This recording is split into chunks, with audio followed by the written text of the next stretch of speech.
Pernah kepikiran nggak sih, apa sebetulnya landasan etis di balik setiap transaksi yang kita lakukan?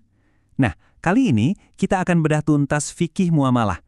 Ini adalah kerangka kerja Islam yang bukan cuma penting buat para mahasiswa atau akademisi, tapi juga jadi panduan yang super praktis dalam kehidupan ekonomi kita sehari-hari. Oke, jadi ini dia peta perjalanan kita. Kita bakal mulai dari dasarnya dulu, apa itu fikih muamalah.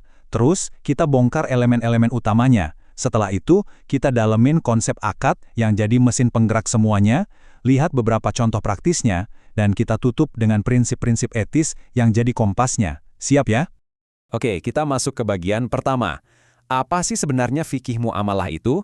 Di sini kita akan meletakkan fondasi pemahaman kita bareng-bareng. Coba dibayangin, mulai dari kita beli kopi di kafe, bisnis kecil-kecilan teman, sampai urusan perbankan. Sadar atau enggak, semua itu sebetulnya diatur oleh sebuah kerangka etis. Nah, kerangka inilah yang akan kita kulik lebih dalam. Lihat deh visual ini.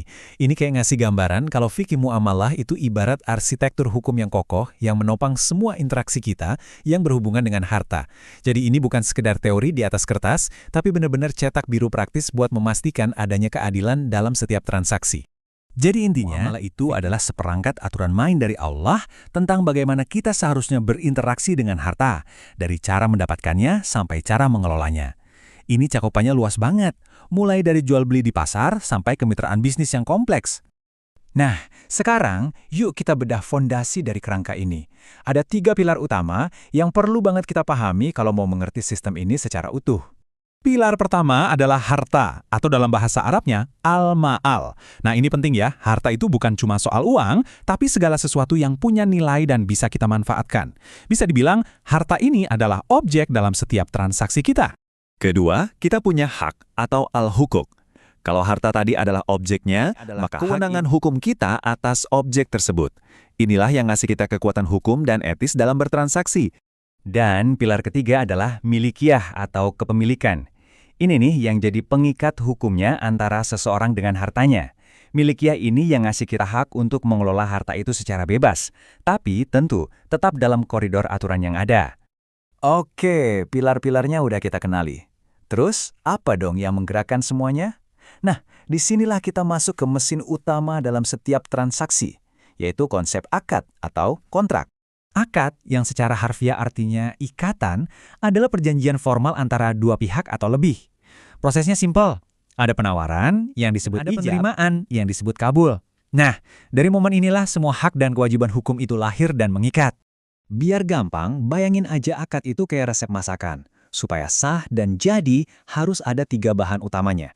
Pertama, tentu harus ada orangnya, para pihak yang bertransaksi. Kedua, objeknya harus jelas, barang dan harganya. Dan ketiga, harus ada proses serah terima yang resmi, lewat ijab dan kabul. Kalau salah satu aja nggak ada, akadnya jadi nggak sempurna. Dan pentingnya menepati akad ini bukan main-main loh. Al-Quran sendiri menekankan dengan sangat jelas, memenuhi kontrak itu sebuah perintah. Dan ini adalah fondasi kepercayaan dalam seluruh tatanan masyarakat. Oke, teorinya udah dapat. Sekarang pertanyaannya, gimana sih bentuknya dalam praktek sehari-hari? Yuk kita lihat beberapa contoh transaksi yang paling umum. Tabel ini ngasih kita gambaran yang jelas banget.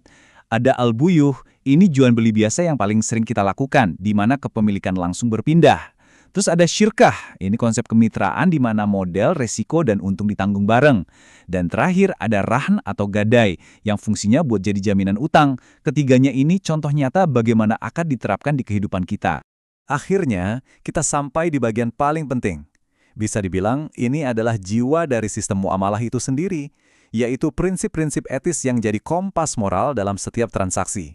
Nah, ini dia intisarinya yang perlu kita pegang. Setiap transaksi itu harus didasari kerelaan, nggak boleh ada paksaan, harus bebas dari gharar atau ketidakpastian yang merugikan. Tujuannya harus untuk kebaikan bersama, bukan eksploitasi. Dan tentu saja, semuanya harus dijalankan dengan siddiq atau kejujuran dan amanah alias bisa dipercaya. Sebagai penutup, yuk kita renungkan bareng-bareng.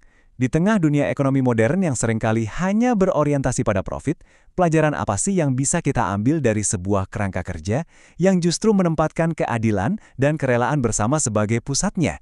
Ini jadi pertanyaan yang menarik untuk kita pikirkan lebih lanjut kan?